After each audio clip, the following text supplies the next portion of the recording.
مثله شيء وهو السميع البصير المتعالي عن الشريك والشبيه والبديل والنظير وأشهد أن لا إله إلا الله وحده لا شريك له وأشهد أن سيدنا ومولانا محمدا عبده ورسوله أما بعد فأعوذ بالله من الشيطان الرجيم بسم الله الرحمن الرحيم من عمل صالحا من ذكر أو أنثى وهو مؤمن فلنحيينه حياة طيبة ولنجزينهم أجرهم بأحسن ما كانوا يعملون وقال النبي صلى الله تعالى عليه وسلم يا أبا سفيان جئتكم بكرامة الدنيا والآخرة وقال النبي صلى الله تعالى عليه وسلم إنكم لتموتون كما تنامون وتبعثون كما تستيقظون وتحاسبون بما تعملون ثم إنها لجنة أبدا أو لنار أبدا أو كما قال صلی اللہ تعالی علیہ وسلم۔ میرے محترم بھائی اور دوستو، اللہ تعالیٰ نے انسان کو امتحان کے لیے پیدا کیا ہے۔ باقی ساری کائنات مخلوق اس کی ضرورتوں کو پورا کرنے کے لیے۔ امتحان کس چیز کا ہے؟ لِيَبْلُوَكُمْ أَيُّكُمْ أَحْسَنُ عَمَلًا، وہ یہ دیکھے گا کہ ہم میں عمل کو کون خوبصورت بناتا ہے۔ دوسری جگہ لِنَبْلُوَهُمْ أَيُّهُمْ أَحْسَنُ عَمَلًا، ہم دیکھیں گے کہ تم میں عمل کو خوبصورت کون بناتا ہے۔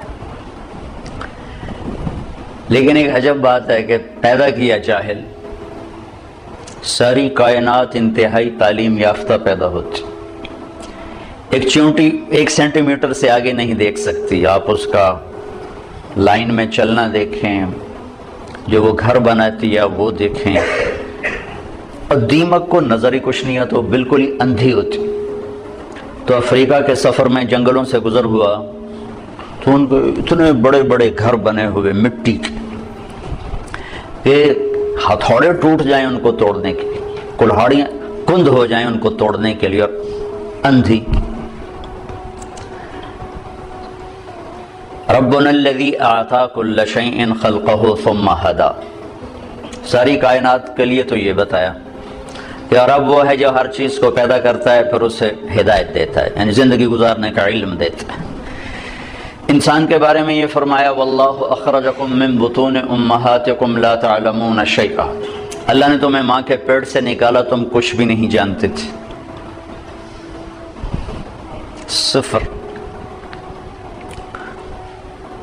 باقی مخلوق ماں کے پیٹ سے ہی تعلیم یافتہ پیدا ہوتی۔ انسان کا بچہ ماں کے پیٹ میں 9 ماہ رہتا ہے، 2 سال تک اسے پتہ نہیں ہوتا میری ماں کون ہے، میرا باپ کون ہے، مجھے چلنا کیسے ہے، مجھے کھانا کیا ہے۔ مرغی کا بچہ انڈے میں صرف 21 روز رہتا ہے، وہ باہر بھی خود آتا ہے، آتے ہی چلنا بھی جانتا ہے، کھانا بھی جانتا ہے، اپنی غذا کو بھی سمجھتا ہے، اپنے مفید اور مضر کو بھی جانتا ہے، اور ماں کو بھی پہچانتا ہے، اور دوست اور دشمن کو بھی جانتا ہے۔ بلی کو دیکھتے ہی واپس آتا ہے، حالانکہ اس نے تو آج ہی بلی کو دیکھا ہے۔ کہاں سے یہ علم آیا ہے کہ یہ دشمن ہے؟ چوہا آج اپنے گھر سے نکلا، بلی دیکھی بھاگ کے واپس، یہ علم کہاں سے آیا ہے؟ اعطى كل شيء خلقه ثم هدى۔ دوسری بات کہ ساری مخلوق کا علم پرفیکٹ صحیح علم ہے ان کے پاس، اور وہ اس علم کے خلاف کرتے ہی نہیں۔ صرف جاندار نہیں، بے جان آم کبھی بھول کے کریلا نہیں اگائے گا، آم پہ آم ہی آئے گا، سیب پر سیب ہی آئے گا، ناشپاتی نہیں آ سکتے۔ وہ اپنے علم کے خلاف بھی نہیں کرتے، اور ان میں غلط علم فیڈ بھی نہیں ہوتا، صحیح علم اندر جاتا ہے، غلط جاتا ہی نہیں، کیونکہ وہ پہلے سے لے کر آتے ہیں۔ آپ بکری کے سامنے پلاؤ پکا کے رکھو، کہے گی میرا تو پرہیز ہے، میں تو نہیں کھا سکتی، ڈنڈے مار کے اسے مار دو نہیں کھائے گی، گھاس رکھو سوکھا بھی تو شروع ہو جائے گی۔ اور شیر کے آگے زعفران کا تازہ گھاس رکھو، کہے گا مولانا صاحب پرہیز ہے میرا۔ گوشت رکھو تو کھائے گا۔ ایک تو صحیح علم جانتے ہیں، ایک اپنے علم کے خلاف کرتے نہیں۔ انسان جاہل پیدا ہوتا ہے، لا تعلمون شیئا، پھر یہ علم لیتا ہے، اور عجب بات ہے صحیح جان کر بھی غلط کرتا ہے۔ جانور غلط کرتا ہی نہیں۔ آپ شوگر والے کے سامنے مٹھائی رکھو، ویکھو کھاوے نہ تو میں نے نہ پلوے، وہ کہے گا ادھی گولی ود کھا لو مانگ۔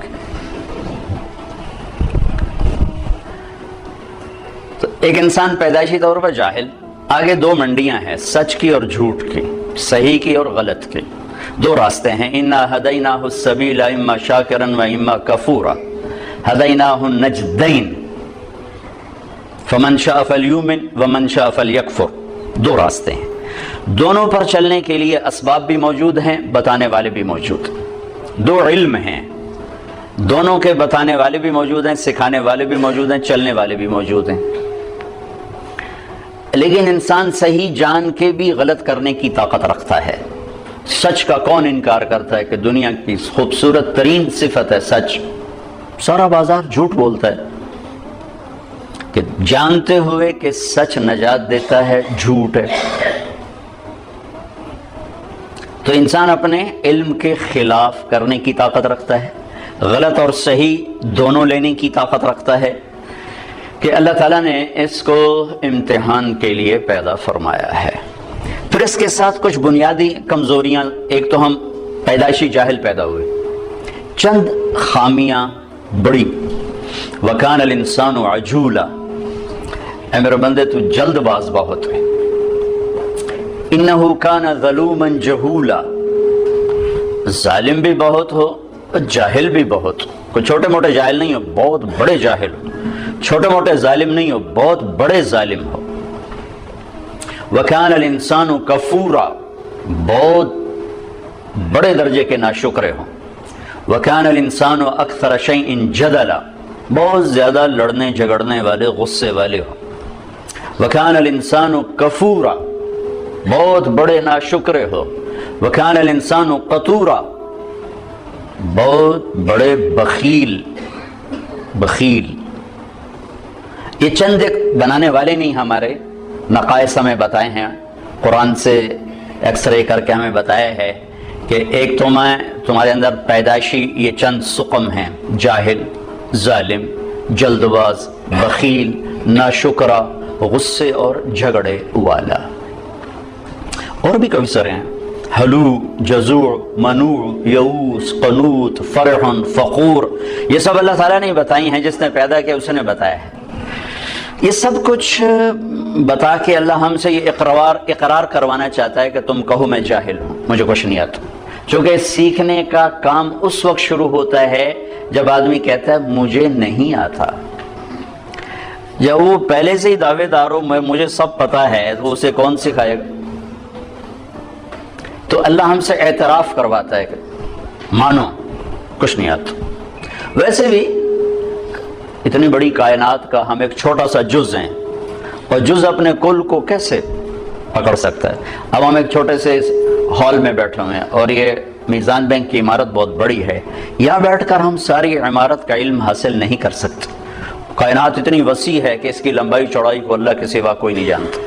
اس میں زمین ایک ڈاٹ ہے، اس ڈاٹ میں بھی پھر 71% پانی چلا گیا، 29% خشکی آئی، اس خشکی میں ایک چھوٹا سا پاکستان ہے، اس میں ایک چھوٹا سا کراچی، اس میں ایک چھوٹا سا طارق جمیل، اس کی کیا اوقات؟ تو لاجیکلی بھی نظر آتا ہے کہ انسان بہت جاہل ہے، اور اللہ کی خبر بھی ہے میرے بندے تمہیں کچھ نہیں آتا، لہذا اب کیا کر؟ اب یہ کر کہ جس نے پیدا کیا ہے اس کے پیچھے چل۔ جو روزانہ بچوں کے ساتھ ماں باپ لڑ رہے ہیں، آپ کو نہیں پتا، ہم جو کہہ رہے ہیں وہ کرو، جو کہہ رہے ہیں وہ کرو، آگے ان کے من میں کچھ اور سمایا ہوتا ہے، وہ کہتا نہیں ہم نے نہیں کرنا، ہم نے یہ کرنا ہے، ہم نے وہ کرنا ہے، کبھی ماں سے تھپڑ، کبھی باپ سے تھپڑ۔ اور یہی کچھ جب اللہ کہتا ہے کہ میرا بندہ تو کچھ نہیں جانتا، جو میں کہتا ہوں وہ کر، تو اللہ سے ٹکر لیے ہوئے کہ اللہ نو بھی پتا، اللہ کے نبی کو کیا، وہ تو 1400 سال پہلے کی بات۔ تو جو لاجک آپ اپنے بچوں کو پیش کرتے ہیں وہی اللہ آپ کو پیش کرتا ہے۔ جو ٹیچر اپنے شاگردوں کو لاجک پیش کرتا ہے، بچوں آپ نہیں جانتے جو ہم جانتے ہیں، یہی اللہ کہتا ہے واللہ یعلم وانتم لا تعلمون، اللہ جانتا ہے تم نہیں جانتے۔ لہذا اگر اپنی زندگی کو کسی کنارے لگانا ہے اور آنے کا مقصد کچھ پانا ہے تو جس نے بنایا ہے ادھر لوٹو، وہ کیا کہتا ہے، کیونکہ میں نے تو درخواست نہیں پیش کی تھی کہ میں دنیا میں آ جاؤں، اور نہ اب میں چاہتا ہوں کہ میں مر جاؤں، لیکن آنا بھی میری مجبوری بن گیا اور جانا بھی میری مجبوری ہے، جانا ہے۔ کل شیء ہالک، ہر شے کے لیے ہلاکت۔ کیا دن ہوگا جب ملک الموت بھی پسینے پسینے ہوگا۔ اذا زلزلت الارض زلزالها اذا الشمس كورت واذا النجوم انكدرت واذا الجبال سيرت واذا العشار عطلت واذا الوحوش حشرت واذا البحار سجرت واذا النفوس زوجت واذا الموءودة سئلت بأي ذنب قتلت واذا الصحف نشرت واذا السماء كشطت واذا الجحيم سعرت واذا الجنة أزلفت اذا السماء انفطرت واذا الكواكب انتثرت واذا البحار فجرت واذا القبور بعثرت اذا السماء انشقت واذنت لربها وحقت واذا الارض مدت والقت ما فيها وتخلت واذنت لربها وحقت۔ قیامت کو اللہ بیان کرتا ہے، ہلا دینے والی آیات، دھڑ دھڑ دھڑ دھڑ دھڑ جیسے ٹھو ٹھو ٹھو دھماکے ہو رہے، دل دماغ کو لرزا دینے والی۔ کیا دن ہوگا جب سب، نہ کوئی آج رونے والا ہے، نہ کوئی نوحہ لکھنے والا ہے، نہ کوئی کفن دینے والا ہے، نہ کوئی قبر کھودنے والا ہے۔ آج مالک مملوک سب مرے پڑے ہیں، پھر پہلا آسمان، پھر دوسرا، تیسرا، چوتھا، پانچواں، چھٹا، ساتواں آسمان کو موت کا پیالہ پلانے کے بعد پھر جب اللہ تعالیٰ فرمائے گا فَلْيَمُتْ حَمْلَةُ الْعَرْشِ، عرش کے فرشتے بھی مر جائیں، پھر کہے گا فَلْيَمُتْ جِبْرِيلُ وَمِيكَائِيلُ، جبریل و میکائیل بھی مر جائیں، تو اس وقت اللہ کا عرش بول اٹھے گا ایموت جبریل و میکائیل۔ یا اللہ کہا یہ جبریل میکائیل بھی گئے، مطلب یا اللہ ان کو تو بچا لے، یہ تو سب سے پہلے تیری مخلوق۔ اسکت، اللہ تعالیٰ فرمائیں گے اسکت، خاموش، فقط كتبت الموت على من كان تحت عرشی، میرے عرش کے نیچے سب نے مرنا ہے۔ لو كانت الدنيا تدوم لأهلها لكان رسول الله فيها مخلد، دنیا میں کوئی باقی رہتا اور موت سے بری ہوتا تو اللہ کا حبیب ہوتا، اللہ نے ان کو بھی گزار دیا اس سے۔ ہاں اختیار دیا، عش ما شئت، میرے محبوب کتنی عمر چاہیے، جتنی چاہیے آپ لے لیں، لیکن انک میت، موت ضروری ہے، اس سے صرف آپ کا رب پاک ہے، باقی سب کو اس سے گزرنا ہے۔ جبریل میکائیل مر جائیں گے، پھر اللہ کہے گا کون باقی ہے؟ اسرائیل کی بھی ٹانگیں کانپ رہی ہیں آج، وہ کہے گا اللہ اسرافیل باقی اور میں باقی، تو اللہ کہیں گے فَلْيَمُتْ اسرافیل، اسرافیل مر جائے، تو وہ گرے گا اور سور جو پکڑا ہوا تھا وہ اس کے ہاتھوں سے نکل کر عرش کے ساتھ جا کے ایسے لٹک جائے گا، پھر اللہ پوچھے گا کون باقی ہے؟ ملک الموت کو پتہ لگ گیا کہ ہن میری بھی آ گئی باری، تو ایسے کام کہ اللہ بس اب تو میں ہی باقی، تو اللہ تعالیٰ فرمائیں گے مت فإنک خلق من خلق، تو بھی مر جا، تو بھی میری ایک مخلوق ہے، سب کو ختم۔ پھر ساری کائنات موت کی وادیوں میں دھکیل کر اللہ تعالیٰ کہے گا من کان لی شریکا فلیات، کوئی میرا شریک ہے تو آؤ، پھر دوبارہ کہے گا من کان لی شریکا فلیات، کوئی میرا شریک ہے تو آؤ، پھر تیسری دفعہ فرمائے گا من کان لی شریکا فلیات، کوئی ہے آؤ، پھر زمین آسمان کو اللہ جھٹکا دے گا، پھر کہے گا انا الملک، میں بادشاہ ہوں، پھر دوسرا جھٹکا دے گا، کہے گا انا القدوس السلام المومن، میں ہوں قدوس السلام مومن، پھر تیسرا جھٹکا دے گا، پھر کہے گا انا المہیمن العزیز الجبار المتکبر.